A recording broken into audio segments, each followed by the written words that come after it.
महाराज एक दो नहीं कई प्रमाण दे सकती हूँ, मौसी होती है आफत की पुड़िया।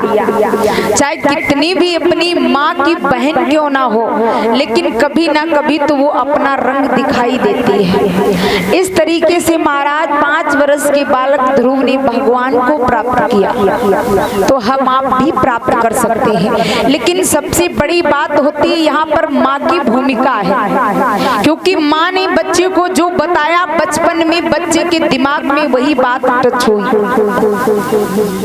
लेकिन आजकल की माँ बच्चों को संस्कार ही नहीं दे पाती है। क्यों?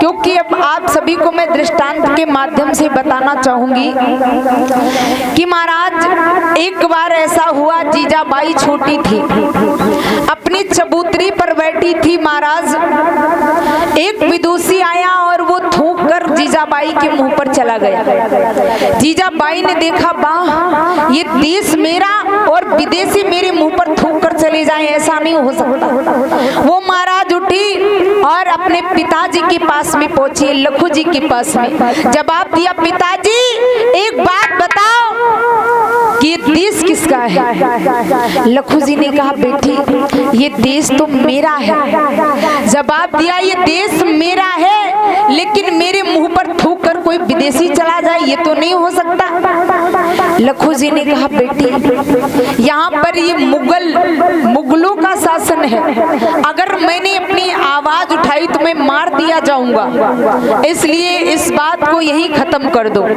जीजाबाई ने सोचा कोई बात नहीं, मेरे पिता कायर हैं, आवाज को नहीं उठा सकते हैं, लेकिन मेरी जिससे शादी होगी मैं ये कार्य उससे करवाऊंगी। आज महाराज जब जीजाबाई की शादी हुई शाह जी के साथ में, जीजाबाई ने ये बात शाह जी से बताई, उन्होंने भी यही जवाब दिया कि अगर मैंने अपनी आवाज उठाई तो मैं मार दिया जाऊंगा, इस बात को यही खत्म करो। जीजाबाई ने कहा, पिता ने मना कर दिया कोई बात नहीं, पति ने मना कर दिया कोई बात नहीं, लेकिन मेरी जो संतान होगी ये कार्य मैं उससे करवाऊंगी, क्योंकि मैं जैसी चाहूंगी मेरी संतान वैसी होगी।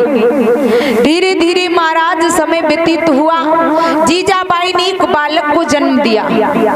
बालक को जन्म दिया महाराज, वो बालक धीरे धीरे 14 वर्ष का हुआ। जीजाबाई इतनी सुंदर सुंदर कहानियां सुनाती हैं, इतने साहसी भजन सुनाती हैं कि महाराज बच्चे को लगता है कि मैं भी ऐसा बनूं।